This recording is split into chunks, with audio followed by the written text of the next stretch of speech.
The PewterCast is sponsored by HuntAKiller.com, an immersive murder mystery experience like no other. You can save 20% on your first box when you subscribe by using the code PewterCast at checkout. And we'd like to thank HuntAKiller.com for their support of the show.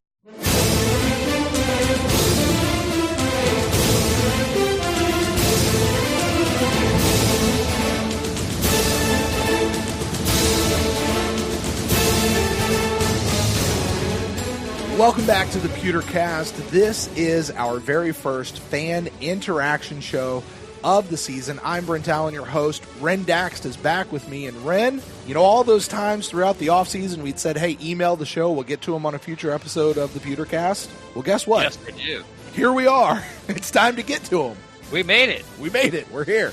We're back again. The second of the episodes that we'll be releasing as we kind of move into this 4-episode a week-ish schedule. So, Ren, there's a handful of stuff we've gotten out there throughout the course of the season. This is typically the show where we go through iTunes reviews. We always ask people for iTunes reviews, and if you're nice enough to write one in and leave it for us, we like to read that and come back no matter how many stars you gave us, although we always prefer the 5-star kind. But, Ren, over the course of the off-season, we've gotten 2. All right. We've gotten 2 in. So why don't we go in and do these and pat ourselves on the back a little bit here.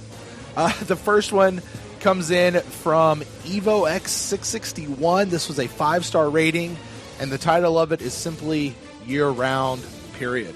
And he says, even in the off-season, or maybe she, I'm not sure, even in the off-season, these guys are great. Ren and Brent are funny, entertaining, and very knowledgeable. Easy 5 out of 5. I detect no lies. Totally agree. Not much to really comment on there, but Evo X661, whoever you are, thank you so much for leaving that. And I like it, Ren. We are funny and entertaining and very knowledgeable. It's weird. Yeah, I know. But even in the off season, I like it. All right. Something I've been telling my girlfriend for 3 years now. She doesn't believe me yet, but is that we're even great in the off season, or that we're funny, entertaining, and very knowledgeable? I mean, don't get your feelings hurt, but you don't come up in that conversation. Okay. But those adjectives are used. I see. It's like, no, I'm funny, entertaining, and knowledgeable. And she doesn't just seem to get it. But whatever. It feels like that's something like you could put on a resume. You know, how would you describe yourself? Funny, entertaining, and very knowledgeable. And very knowledgeable, as long as you're talking about Buccaneers. Right. 3 words to describe yourself, and go. I like it. When I was in high school, I used to put, like the very generic job application. Uh-huh. They'd get like it. They'd just tear it off. And they hand it to you. Here you go. Mm-hmm. At the bottom was always like special abilities. Mm-hmm. I used to put X-ray vision. Nice. Yeah. Nice. I always put on mine, because not many other people could, sign language. Okay. I knew sign language. At least I used to. I haven't used it in a very long time. You grow a little rusty with it. But I did. All right, one more iTunes review in here. This one is a little funny. This one came in during Ren's training camp journals. All right. And it's from JBoy10A. And all right. I'll just read this, and I'll let you determine see what you think about it. This is a 4-star review, by the way, so not bad. Okay. Pretty good 4-star review. Says this guy has good content when he doesn't have on boring guests, but he needs to spend like $20 on a decent microphone, and also maybe invest another few dollars on a pea popper filter. Also turn the volume up. Yeah, lots of complaints, but the camp notes are really interesting. It's just too bad it's such a half-assed production, since spending like 2 minutes on production and less than $25 would make it sound good. Finally, the guests are awful. Just boring. People saying boring things. They're not needed. Anywho, I hope they get things figured out, since this would be the best Bucks podcast out there with just a tiny amount of work, which is currently being wasted as people will hear what sounds like a guy spitting into a telephone and just give up listening. Can you hear that? I know you're trying to make the pee-pop sound, but you sound more like you're beatboxing right now. Hey, very poorly. Works, man. Whatever works, man. All right. I mean, this one was clearly directed at you as a solo host of the show, so I'll leave this one to you. Now, there were a couple of episodes, and finally you had to tell me, like, no, you got to crank the volume up way high because it would sound great in my ear, like, when in my 2 minutes that I spent on post, or should I say post, it sounded good in my ear, so it was low. And then, as far as the guests were, I think I only had you on. Well, we also had James and Rhett, and then I was there too. Oh, that's right. Yeah, we had the round table one. Yeah. And I do owe everybody that bonus episode, which I'm still clipping and trying to and putting, getting the parts that I want on there and together. Those things are always hard. It's just me really kind of not wanting to do it. Yeah. But I promise it would be out before week 1, so it's got to come out sometime this week. So it'll just pop up, mysteriously one day on the feed. Like, you got like 3 days left. So, hey, if you want to listen to this, go ahead. No, it'll be funny, entertaining, but it will give you no knowledge whatsoever on the Bucks season. As long as we hit one of the 3, Ren, we're good. But okay, like, all right. I do like record those on location a lot. So I'm just, I don't know. Microphones cost more than $20, huh? Microphones cost a lot more than $20. And what's really funny to me about this, I mean, first of all, whoever you are, thanks for writing in. Thanks for listening to the show and just joining us. Obviously this was a new listener, who just found us during the Training Camp Journal. And I will say this, Ren, one thing I really like about the Training Camp Journal, I think it's the best, daily, and I'm going to put that in quotes, daily camp recap that gets put out there in Bucks media. It's the only one. Well, I mean, Stroud has his where he talks about some things. Oh, that's true. That's true. But as far as a spoken word version of it of what's coming out, I really do think that it's the best, and I do find it very interesting. I'm glad it's something that you've decided to do every year for the last couple of years. I won't commit you to next year until we get there. But $20 is not $20 will not even buy you the pea popper filter that he's talking about. Not a good one. Pop, pee, pee, pop. Which it's just a pop filter. That's all it's called now. Like anyway. Maybe it's a real cheap type of pop filter. Maybe. I mean, you can get those for like $5, but those are typically called windscreens or other things like that. So, and 2 minutes on production. As the guy who does the production arm of this whole show, it's not 2 minutes to produce the show. No. It's not. It's not. But one thing that I always tell people, because we do get contacted quite often by people who say, "Hey, I want to start my own podcast." And I've said this multiple times. The number one piece of advice I give them is, great, we have a lot of podcasts in the Bucks world. I'm not opposed to new podcast. Just do something that nobody else is doing. Give me something that nobody else is saying, or give me a perspective. Just do something new. Don't repeat what everybody else. Which is why I went with low volume and lots of pows. Yeah, that's not what I was talking about, though. No one's having a boring guess. Like I'm hitting the trifecta of something new. Right. But the other thing that I tell them is, hey, listen, creating a podcast takes a lot more work than what you think it might. Like whatever you think it is, multiply it by about 10, and that's actually what it actually takes to make the show. So anyway, mostly out of this, thank you for the 4-star review, and the content is absolutely right. If you have good content, you don't want it ruined, which is why even I texted you and said, hey, we got to fix that real quick. Hey, Sally Whisperer. Right.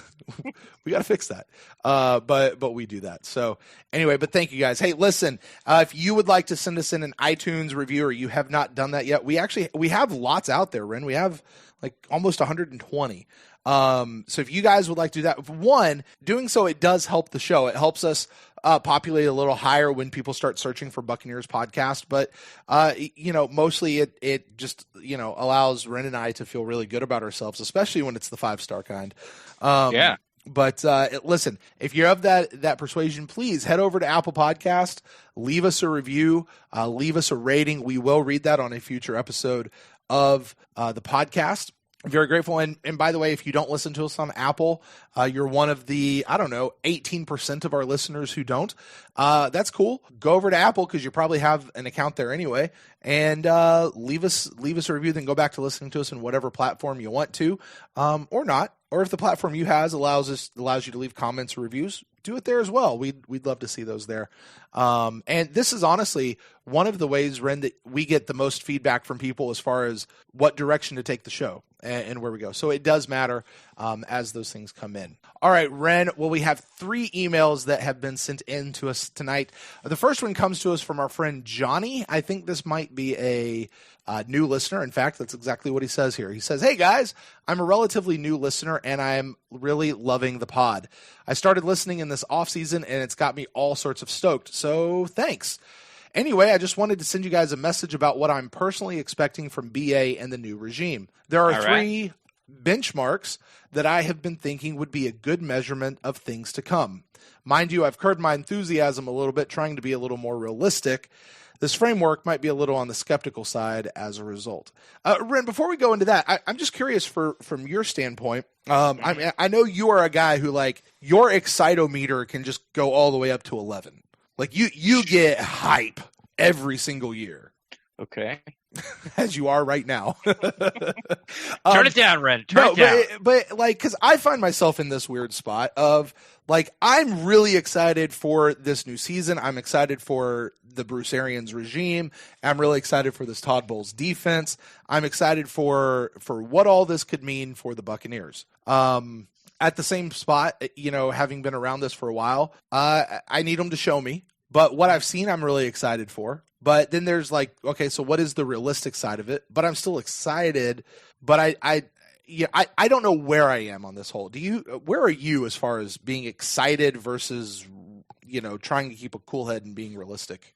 Oh, I'm excited.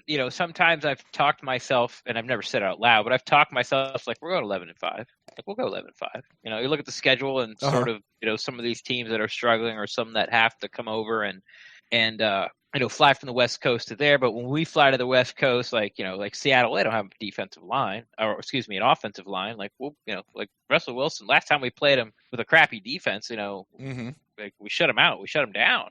Right. So I've talked myself into that. But the reason I think that I'm more excited than most people is because I've been to training camp.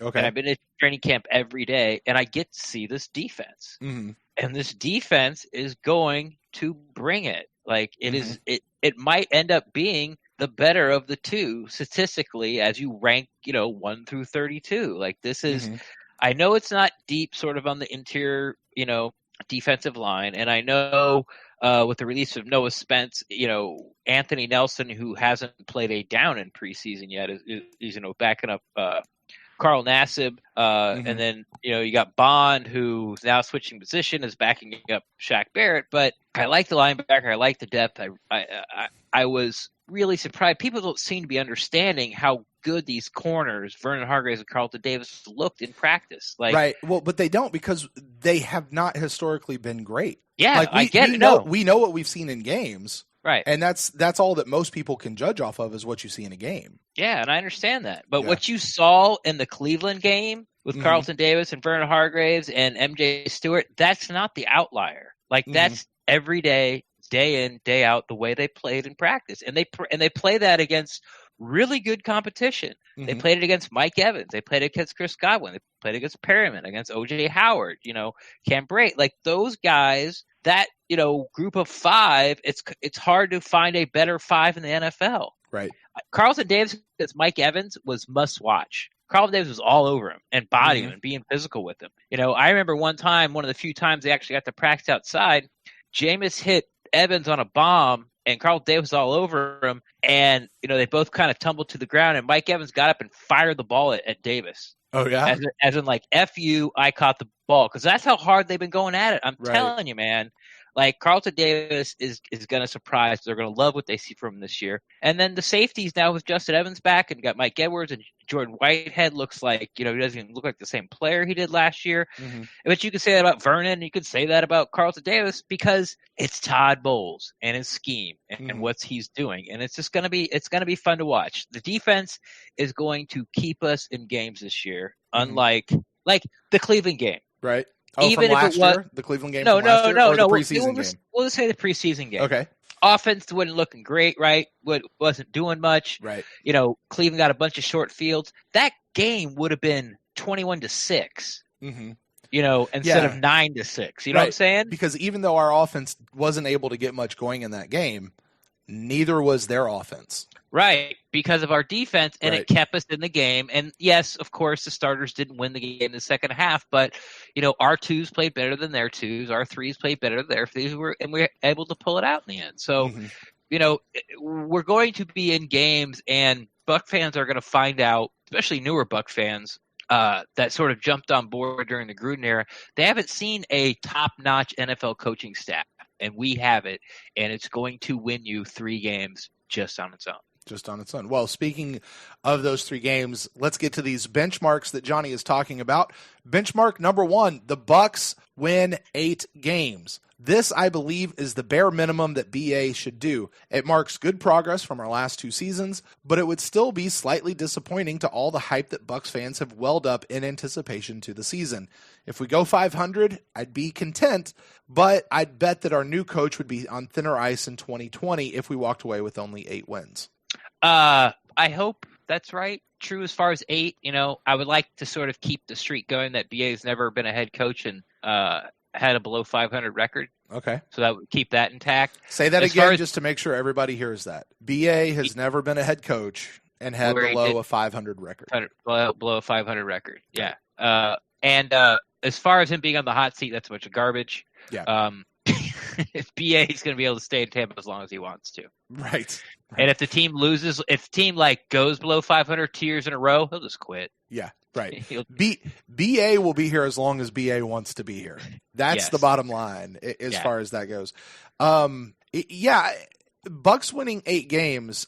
I'll be honest with you. I hear a lot of people saying 7-9, 8-8, 9-7, like in that what I think we would kind of call mediocre range. Yeah. Right. Like that's mediocre. I would be thoroughly disappointed if that's all we did. Which means if we're not 10 and it depends on how we get there. I know what you're saying, but it means if we're not at least 10-6, I'm disappointed in this season. All right, Mr. Not fired up.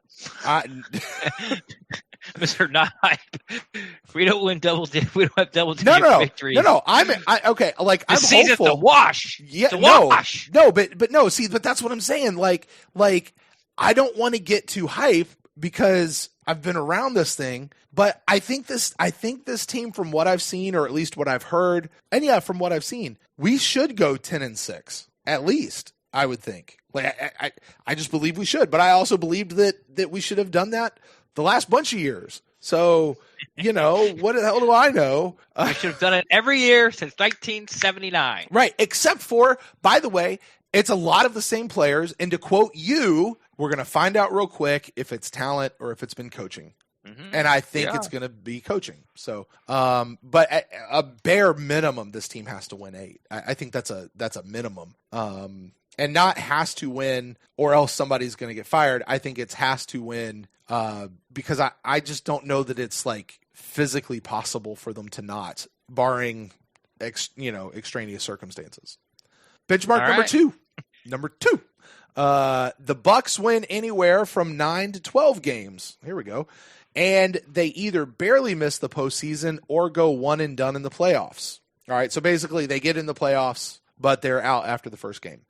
I think if BA can get us to the postseason in 2019, that would be huge. It would reflect really well on Light, and I think it would send us into the 2020 season with far more optimism than I've had about the team in a long time. I don't know, because I remember how much optimism I had about this team coming off that 5-win losing streak into that next year. Remember the year of Hard Knocks? 9-7? Yeah, that 9. Yeah, that's what I meant. I had a lot of optimism that year. I don't. Yeah, we all did. Yeah. Well, now imagine actually making the playoffs. Right. Well, what's that going to do the next year? Oh man, we're going to be on Hard Knocks again. No, all right, it can't be. Was there a time limit between how far they can be on Hard Knocks again? No, you have to miss the playoffs 2 years in a row and not have a new head coach. Oh, really? Yeah. Oh, okay. Yeah, so if you make the playoffs, you can't be on Hard Knocks. Oh. And if you made the playoffs in the past 2 years, you can't be Hard Knocks. And if you have a new head coach, you can't be on Hard Knocks. Well, screw Hard Knocks. I never want to see him again. All right. All right. I don't, if that's what that means. He says, I know some fans, and maybe you guys are in this boat, believe that the Bucks have to make the postseason this year to meet their lowest expectation. But I think an even more tempered assessment would say that a championship team takes time to build, so the playoffs aren't high on the priority list immediately. Don't get me wrong, I love the Bucks as much as the next guy, but I also recognize that we're in sort of a ground-up situation. Not many teams go from back-to-back 5-11 seasons to deep in the postseason. When they do, they're just one-hit wonders, back to being the bottom-of-the-barrel teams the following year. Looking at you, Jaguars. I'd also like to include in this... I don't understand the sentence. I would also like to include in this mediate benchmark winning the NFC South. In this intermediate benchmark. Like this is his second benchmark. He wants to include in this possibly also winning the NFC South. And amend him? Yeah. An amendment to benchmark 2? Yeah. If you look at benchmark 2, amendment 1, please. Yeah. So here's what he's saying. So the Bucks actually have a good winning record. We hit the postseason, but we're out in the first thing that sets us up for a lot of optimism. But, he says here, he believes that the Bucks have to make the postseason to meet the lowest expectation. But really, playoff teams take time to build, so that's not a priority in the immediate. Here's what I like to say to this, and I hope I probably will say this later because I keep hearing the salary cap, they're in salary cap hell, they're in salary cap hell, they're in salary cap hell. BA doesn't think we're going to the Super Bowl this year. I don't care what he tells you. He doesn't think they're doing it. You know when we're making our push for the Super Bowl? When's that? Next year. You know why? Because he said we're going to make it in 2 years and I retire. Yeah, well, that's one part of it. It's because we have cap space next year. Uh-huh. Like, if you project the cap space, the Bucks are right around the top 10. Some places have them at 9, some places have them at 10, some places have them at 11. So we will have the money to sign these players that, it's only 1 year. You can't turn the whole roster over. You can't fix everything in 1 year. We'll have another draft. We'll have the money to sort of go out and poach, more than one Ndamukong Suh type for this team. So, I think Jason Light, BA, the Glazers organization, the people at the top who don't tell you this, they're setting this team up for 2020. And BA knew the salary cap coming into it, and I think Jason Light's done a good job for what he's got here with the cap that he's had and filling certain holes.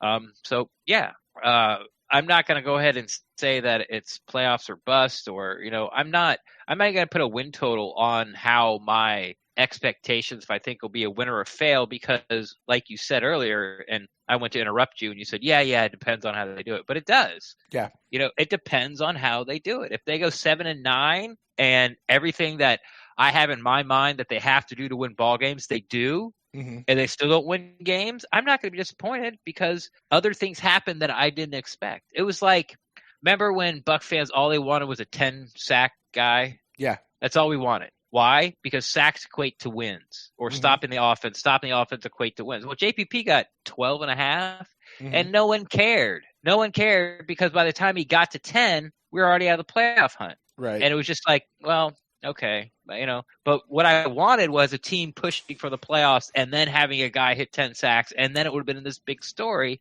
But it was just nothing because the sacks didn't equate to wins. All right. Benchmark number 3. Number 3. The Bucks win a playoff game. Woot, woot. Again, this would absolutely be a huge improvement for the team. Like the other 2 marks, I feel that this one is more than possible, and I would be elated if this is what the Bucks actually accomplished this year. I don't have much to say about this benchmark other than it would freaking rock. Truthfully, I'm barely entertaining the possibility of a deep playoff run, or maybe even a Super Bowl appearance. That's probably just me protecting myself from disappointment, though. He said, sorry, that's what I got, a little long-winded in the middle. I just think that the second benchmark is the most balanced.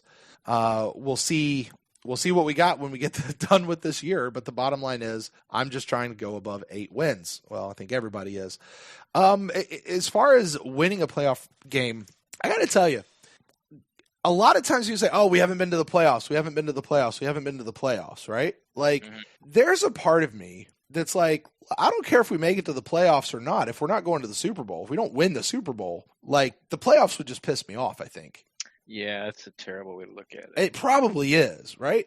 Like I used to be that guy. Like if we're not going to the playoffs, then I just wish we didn't win any games and have the number 1 draft pick. No. I'm not saying that. No, that's how I used to look at it. Okay. But but that's before I started to learn more about the draft and understand that the player that you need, that you really need to fill a hole might not be that number 1 guy, or it's kind of like the fantasy draft where, if you're smart, you're going to take 2 running backs, right? Sure. Right away, you're going to go running back, because there's only about 10 of them that are like surefire, you're going to get your points type guys. Right. Now, if you pick 1, 2, or 3 this year, you're going to get one of them for sure. Right. But coming back, you might not. Like there wouldn't be one there for you. So picking somewhere like between 5 and 12 was better. Right. For the start of your team because, you don't get Kamara, Barkley, or McCaffrey. Right. But you could end up with like Gurley and Chubb. Mm-hmm. Or like Dalvin Cook and Henry from Tennessee. Mm-hmm. And I would take that over like Barkley and Peyton Barber. Yeah, well, Peyton Barber. It'd be more like Barkley and I don't know, whoever's starting for the not Le'Veon Bell. What's they starting for the Jets? Oops, no. But yeah, if you get the number 1 back, you're probably on the way back. You're probably going to be picking like the 8th, 9th guy, because some people are going to take receivers and stuff. So being top in the draft doesn't mean success because we've seen it. It's all about finding the players that you need at the certain spot. So I mean, you look at that in the real draft though, right? Like take that same philosophy. I mean, the last 2 decades, you look at a team like the Patriots who are perennially at the end of the first round and subsequent rounds because they don't even do a snake in the in the big leagues, right? But they continue to stay in that realm. And you look at the teams that are typically in that top 10, even that top, 12, maybe 15 spots where the Buccaneers have been. And it tends to be the same teams in that area. The same teams, yeah. So I mean, that's certainly a fair point. I think it's more than I feel like if we were to go to the playoffs and lose that first game, I would be just as disappointed as if we didn't make it to the playoffs at all. I don't think so. You don't think so? I feel like that. And then with each subsequent game, like it's just more disappointing. Like imagine going to the Super Bowl. We went to the freaking Super Bowl and then you lose. You'd rather go 5-11 than go to the Super Bowl and lose. No, of course not, because that's absolutely ridiculous. I'm just saying. That's what you're saying. No, that's not what I'm saying. I'm just saying I would be just as pissed off. You're saying Super Bowl or don't make the playoffs. Those are the 2 things you're saying. Yeah. I can't say that. I can't. No, when you put it like that, it's absolutely ridiculous. I was just saying, the just getting. My goal as a fan is not just get to the playoffs. And I feel like so many times it's kind of like what you referenced with the get a 10-sack guy. Like all I want is a 10-sack guy. All I want is a 10-sack guy. Well, guess what? We got a 10-sack guy. And yeah, they made a big announcement in the stadium and we all kind of went, woohoo. We talked about it on the pod that night. But I mean, yeah, cool. It didn't matter because we weren't in the playoffs. It didn't matter because we didn't go to the Super Bowl and win the Super Bowl. I don't care about the playoffs. But in order to get to the Super Bowl, you got to get to the playoffs. And you know what? If you get to the playoffs, go figure, Ren. I don't know if you've heard about the rules this year, but you cannot be in the Super Bowl if you don't go to the playoffs. I'm gonna have to Google that. Yeah, no, but I mean the math on it works out, right? If you go to the playoffs more often, you have a more than likely chance of eventually hitting the Super Bowl, right? Like, I don't know. I mean, name a team that goes to the playoffs all the time but doesn't go to the Super Bowl. Everyone but the Patriots. Really? I mean, Steelers are in there, and they hit the Super Bowl every once in a while. Packers are in there; they get the Super. I don't know when the last time was they hit the Super Bowl, but it doesn't seem it was that long ago. Chiefs. They haven't, have they? Right? Yeah. Okay. Yeah. Rams, well, no, but I mean, the Saints won the Super Bowl within the last 15 years, right? Decade or so. When was the last time they won the Super Bowl? 15 years. Well, when was the last time the Saints won the Super Bowl? Are you trying to pass off like 15 years as recent? No. That's a legit question. I don't care. Yeah, I don't care. care. You're right. My point being, I don't want to. That's my whole point in all of this is not go 5-11 and I'm okay or make the Super Bowl. It's more just stopping at the postseason or making the postseason is not enough for me. Like and maybe I've just bitten off on this BA thing. Like, I don't want to go to the Super Bowl. I want the Super Bowl ring. Like that's the goal, right? Yeah, it's the goal. Sure. All right. Anyway. If I don't get it, I'm not going to say the season's a failure. No, I wouldn't say the season's a failure either. Anyway. All right, moving on. Johnny, thank you so much for your email. We really appreciate that. Next email comes into us from our good friend Chris. Chris says, "Hey, pewter guys." I've missed that phrase. Is this Chris from Virginia via Alaska? Yes. All right. Says, "Pewter guys, what's up? I'm excited for the 2019 season to be kicked off here in just a few short days. I can say that I have missed your show throughout the season and going from listening from 4 times a week to once every couple of weeks until training camp starts when Ren has his journals. I am not trying to feed Ren's narcissistic ways. Hey-o.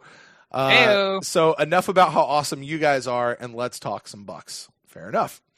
Some observations that I have had thus far in the preseason and offseason. Number 1, the wide receiver battle wasn't as exciting as I thought it would be, mainly because of guys like Lodge and Miller being injured. With that being said, Watson has had every opportunity to take control of that 4th and 5th spot, and he just hasn't been that special, maybe attributing to the new scheme, but I expected more from Watson going into his second year. Well, he's been fine. I understand Chris, lives in Virginia, so he only got to see him. To see him in the preseason game, so you didn't get to see him in practice. And he's been fine. He's been running. He's been in the slot a lot. What bothers me about Watson, and it's the same thing that bothers me at OJ Howard, is when he catches the ball, they forget about the guy trailing him. And the guy trailing him always dives down and trips him up. Howard. It's like that's the guy you got to get away from first before you sort of they just ignore him. It's like, well, if I keep running at this speed and turn up field, they won't be able to get me, but they get him every time, and there's still sort of this cushion before they get to the next player. If they would just make that trailing guy miss, or at least try it, because if they don't try it, they're going to get tackled anyway. So you might as well try it and pick up some extra yards. And it's usually pretty easy because they're just diving at their feet. You just got to kind of do like the little 2-step or a little hop or a half stiff arm into the ground. But anyway, that's just kind of my complaint about Justin Watson. But yeah. Not only was it like players like Lodge being hurt and Miller being hurt, it was just that no one sort of stepped up and became the darling. It felt like no one in the games just took it. Like, hey. I mean, we tried to give it to somebody, right? Like, we tried to give it to Miller. We tried to give it to Schnell. Remember that? Like, after the first preseason game? I didn't try to give it to Schnell. Okay, by we, I mean collectively as a fan base, there was like, oh, Schnell, oh, we love Schnell. I saw several people after he got cut going, oh, Schnelly got cut. Oh, yeah. It's like, oh, your new puppy dog just peed on the carpet. Oh. Maybe not that. All right. Number 2. And I should add, I'm pretty sure, 90% sure, this email came in before the 53-man roster cut down. Yeah, probably. Just so we know. It says, number 2, this O-line, man, not much else to say. Yeah, we talked quite a bit about that on our last episode with JP Peterson. It says, I'm hoping that they were just rusty playing against an opposing defensive line due to only being able to play a few series in prior games. This offensive line is paid handsomely to give up 5 sacks in the little time that they played is really sad. Yeah, I know we aren't seeing but 10%, and they aren't game planning, but that was just a porous performance. What would I have given to be a fly on the wall when the O-line watched the film the next day? I'm O-line talked out for a half of a preseason game. Yeah. I'm done. Yeah, I'm with you. I get it. Yeah, we've said pretty much all of that, Chris. Not trying to minimize your thing. We just already said it on the previous episode. So yeah. All right. Talked about it on Twitter for like 2 weeks now. I'm done talking about the O-line. Yeah.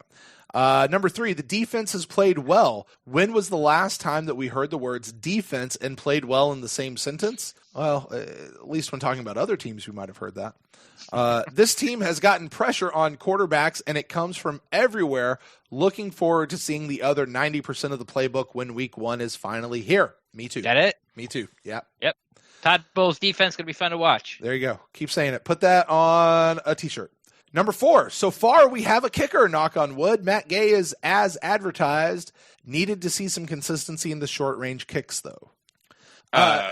Is that, I mean, Ren, take me through that just one more time. I know he missed that one kick that was like basically an extra point. But like throughout the rest of the preseason, from what you remember, like, was he struggling with those short range kicks? He seems like he was, he was nails from 45 yards out, right? If he missed one, it was, sort of like you said, 45 yards and in, and BA finally came out and says he's got a little bugaboo, like from 35 to 41 on the right hash. Okay. Right, yeah, we talked about that in a couple of episodes ago, I think it was now. Yeah, it was like, well, why don't we just run the ball to the left hash then? Problem solved. No, Gabe's got a generational leg, and he's going to prove it, and he's going to be our kicker for a long time. Generational leg. Now, you say that, and I start thinking of guys like Adam Vinatieri and Steven Gostkowski and stuff like that. They don't have generational legs. They have generational accuracy. Fair enough. All right. Number 5, Leftwich has done a pretty good job of calling the plays thus far. It seems like a balance of pass and run plays. I really like the addition of the quick passing game, something that we've all felt has been missing. There are other ways to score rather than going deep on every single play. Speed kills. Yeah, I think, everyone's sort of been happy about that. And, our last episode, we were talking to JP, and I didn't get sort of to say it. When I posed him the first question about, actual Buccaneer talk, it's, are you with like Jameis needs better people around him, or are you with like Jameis needs to be fixed crowd? And the only offensive he clearly has an opinion on that too, by the way. And if you didn't listen, you should go back because you'll hear it. It was a fun little rant he went on. Let's just say that. There was never this short passing game for Jameis. Like, and I know it's real easy to bring up the Patriots because, they've been so good for so long. But also, they're like one of the only teams I get to see all the time because they've been so good for so long. So they're on TV a lot. Right. But they use their short passing game as an extension of the run game. Right. And it looks like BA is going to do the same thing. And those are easy completions, balls that aren't high, high percentage, balls that aren't going to get intercepted, balls that if, at minimum are going to gain probably 3 to 5 yards, make somebody miss. Now we're talking first down yardage. And all Jameis does is turn around and flick it to somebody. Right. Those are the things that he didn't have in Cutter's offense that's going to take a lot of pressure off Jameis along with this defense that's going to keep us in game. All right. Last thing from Chris. He says, do you guys think that JPP is going to play at some point this year? Period. End of email. Looking forward to seeing next season starting. Great job as always. Go Bucks. All right. I don't know. I mean, I want him to. Would I be? I'm kind of 50-50 on it. I'm not going to be surprised if he comes back, and I'm not being surprised if he never plays another down of football in his life. Yeah. Well, I mean, he broke his neck. I don't. It's weird. I mean, I want to know what he really did. Oh, he's got a crack in one of the bones in one of his bones in his neck. Yeah. He's got a crack in his vertebrae. Right. Like, your vertebrae, like it's a circle, right? Uh-huh. And then there's a little peg that sticks up. Yeah. That the next vertebrae slides on. Okay. He has a crack in one of the pegs. Oh, okay. Which, I mean, that's a big deal, right? That happens to be located in his neck. Right.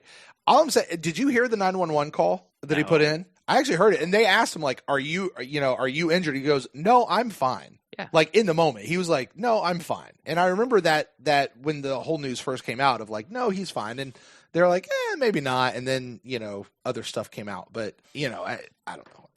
He's got a hairline fracture in his neck. Yeah. Well, we certainly don't want it to go to an all-the-way fracture. But you're right. I mean, it could go either way, right?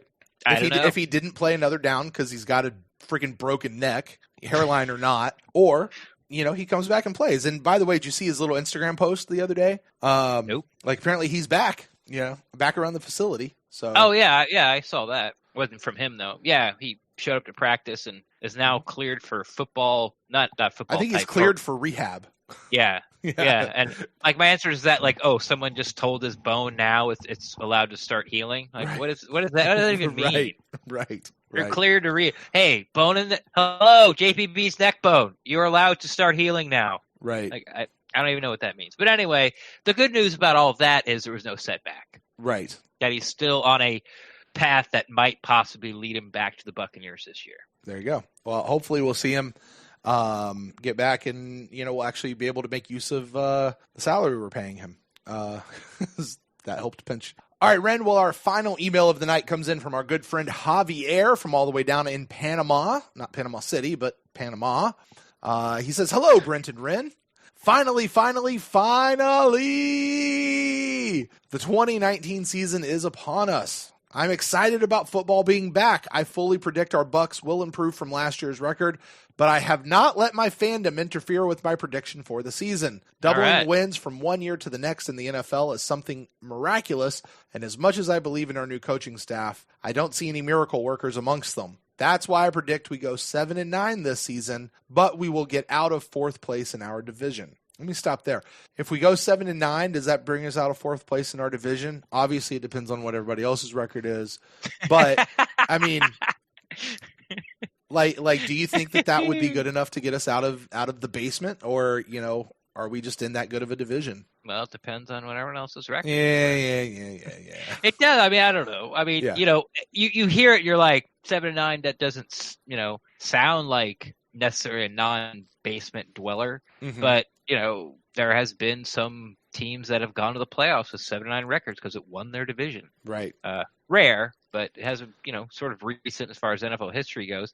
But yeah, I mean, Wasn't there one year that the NFC South, like, no team had better than a 7-9 record, and so we still sent, I think it was the Panthers that year, went to the playoffs? I think they went 7-8-1. Yeah, something like that. They were like 7-8-1. Yeah. Yeah. All right. So he gives us some questions for us. He says, questions. Number 1, after seeing only 3 drives of our Bucs during the preseason, how do you expect our running backs, Rojo and Barber specifically, to split the carries? Oh, like percentage wise? Sure. Yeah, I'm sure that's what he means. Like it's going to be 80-20. Oh God. See, at training camp I would have been, or before training camp I would have been like 80-20 Barber, like Barber. Or would it be that Barber's in on first and second down, and then no matter what you pull him out and bring in the other guy. Or whenever you're passing, you got to bring in the other guy. I think it's going to be from play to play.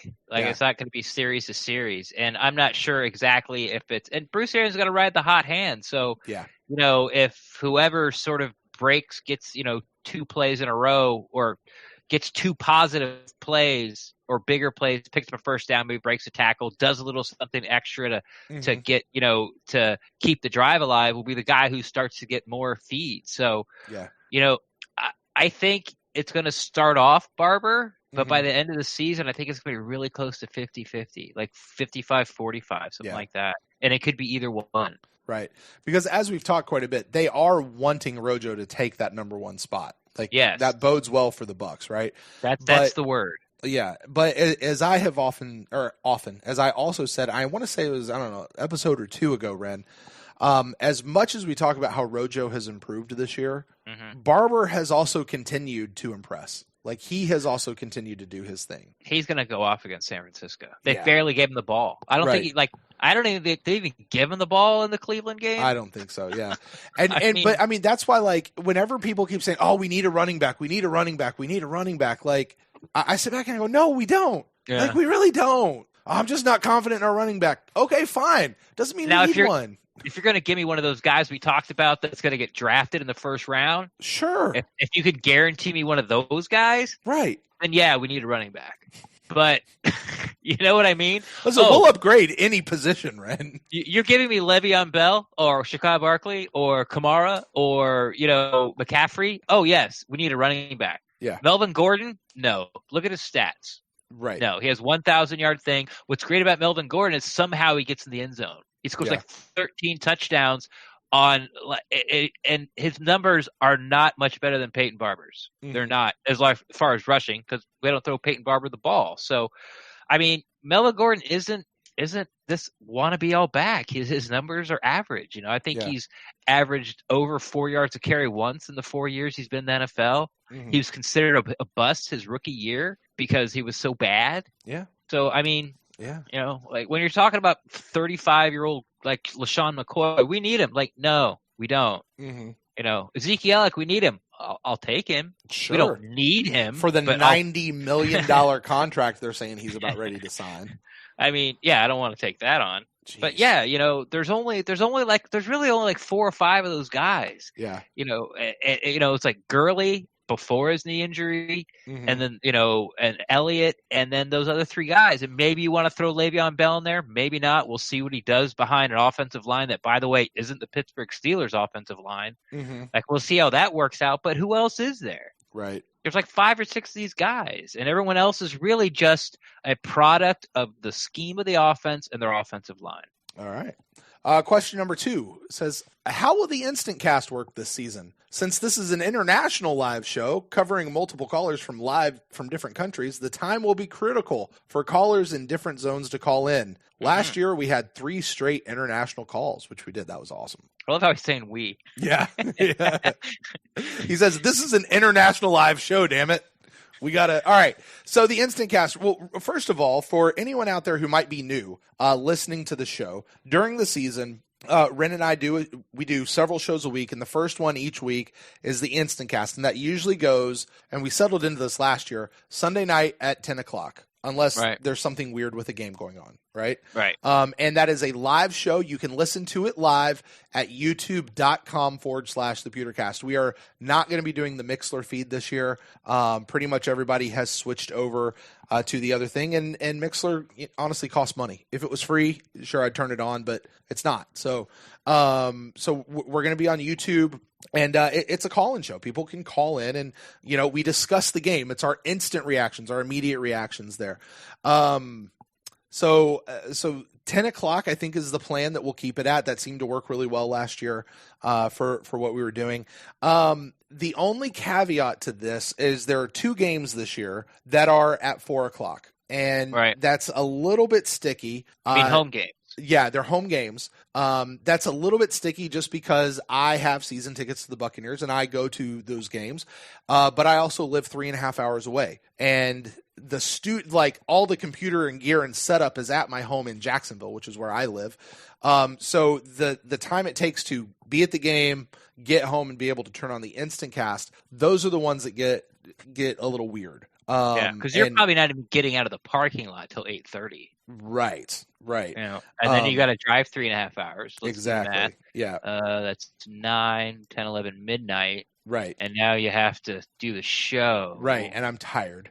And, so Ren and I are going to figure out, we had a discussion about maybe actually having a hotel room and being able to just bring everything down. But that, there's a lot more moving parts and pieces to that. Because to do a live call-in show, Ren, takes a lot. It takes a lot of gear. So we're still figuring out, but that's only 2 games. It's the first game against the 49ers, and then it's the second home game against the Giants. All the away games, 10 o'clock InstantCast Sunday night. And the rest of the home games are all 1 o'clock games. So unless something gets flexed later in the season, which maybe it will, we should be good for a 10 o'clock InstantCast the whole rest of the season. Right. Those 2 games, who knows? And the Thursday night game. Oh yeah. We'll do an InstantCast the Thursday night game. Half hour after the final 000s. Yeah. Yeah. So we will definitely have those. So, Javier, hopefully that answers your question. Sorry about the first 2 home games. Just not really sure how, the logistics on that work, but if we can make it happen, we'll do it, and it might even be something, Ren, it happened a couple times last year. I think you were able to get another guest and you guys just went live on YouTube. Right. We just didn't have any call-ins. Right. And so that might be, we'll see if we can't plan that a little bit better this year and get that figured out. Question number 3, will Brent wear sunscreen to the home games this year? The answer should be yes. All right. I got a little no. Huh? The answer should be no. The answer should be no, because I actually moved my tickets this year. I moved my seats this year over to the other side of the stadium, which gets the shade. The shady side. It's the shady side. So hopefully I don't have to worry about it. And not only am I in the shade, Ren, I'm like way up at the top, like under the overhang. Yeah. So like even if it's raining, like I should be good, which is great. So figured it out. Yeah, figured it out. Yeah. Hopefully that'll be the game. Yeah. So But it was so crushing, when you'd be nice enough to offer me tickets and we'd go to the game, we'd get there and we'd walk out to the seats before the game and they'd be in the shade and you get all excited. Yeah. Yeah. It was so nice. Yeah. And then as kickoff approached, the sun you just see it like creeping up the rows towards you and you're just like, no. Right. Oh no, it was because like the way it just happened to work out. It was like as the sun, like you'd see it going up your toes, up your legs, up your lap. You and right about the time it hit your face is when kickoff happened. You know, you're like, oh, and then you'd look across the way and you'd see the shade on that side and be like, oh, that's so nice. That looks nice over there. So and by the way, we were sitting, last year we were on the east side, which is the side the cameras face. So if you're looking across the stadium and you see all these empty gray seats, it's possible that they're just not sold. It's also possible that all of those people that are staring into the ball sack of the sun, as our friend Derek Fournier over at What the Buck used to say, they're just in the clubhouse, getting out of the sun. Yeah, that's possible too. Watching the game on the hundreds of big screen TVs. Yes, because we're going to pay all that money for club seats to go watch the game on a TV. Hey, I did it. It's hot. It's hot. But I did. I got a little more toasted last year. All right, last question from Javier. He said, I heard Deion Sanders once say, if you look good, you feel good. If you feel good, you play good. And if you play good, they pay good. I'm one of those people that care about what our team wears, and I'm happy that they decided to wear the red jerseys at home to start the season, no matter what the climate will be. It's not really a question there, but I'm with you. Yeah, I'm with you. This is something I said, when I wanted us to wear red at home. It's not that I don't hate the white on white. I really don't. I just want to wear red at home because that's, when I think the Buccaneers, and it doesn't matter what you think about the uniforms, hate them, love them, font of the numbers, orange, jack, whatever. I like the red and pewter. Yeah. That's in my head, that's our uniform. That's what the Buccaneers are. Yeah. That's what the Buccaneers are. And we'd play 4 games in those uniforms because they'd start the year white at home because of the sun. Right. And then they give play you a competitive advantage. And then they put the white on the road. Yeah. But here's the thing, like for many years I've seen teams like the Ravens in all black come in and kick the crap out of us. Yeah. In all black while we're all wearing all white. It's one of those things where like, yeah, that's kind of a good idea until like you really think about it. Yeah. Because it doesn't matter. It really it doesn't matter. It was like, Dirk Cutter wanted to run through his practices and get it fixed in the film room. And you think, okay, that's a good idea. Mm-hmm. Until someone does it different, and you're like, no, that really is not a good idea. Yeah, right. Like I get the logic, but it's not working. Yeah. And so just for being selfish as a fan, I just want to see us in red because I don't think it matters. Right. I sent out a tweet after the news went out where they did for the first time. The Buccaneers said, here's our color choices for the entire year. Yeah. Like it's out there. You can go find it. Well, they have to do that. They just used to keep it in house. Well, sure. But and they would usually tell us the week ahead of like, here's what we're wearing this week. Right. Yeah. But no, my personal opinion is that the red uniforms, the red and pewter look far better than white on white. I actually prefer the white on pewter, the white jerseys with the pewter pants or the gray pants or whatever, to just white on white. Like I personally don't like white on white for any team at all. That's my own personal opinion though. Especially when you get somebody who's wearing the white long sleeve undershirt as well, like Donovan Smith does. It just doesn't look good.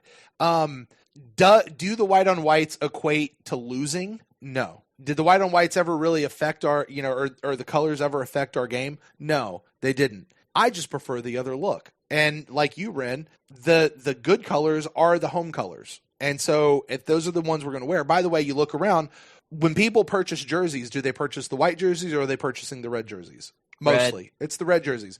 Go on your app right now, your Twitter app or your text messaging app.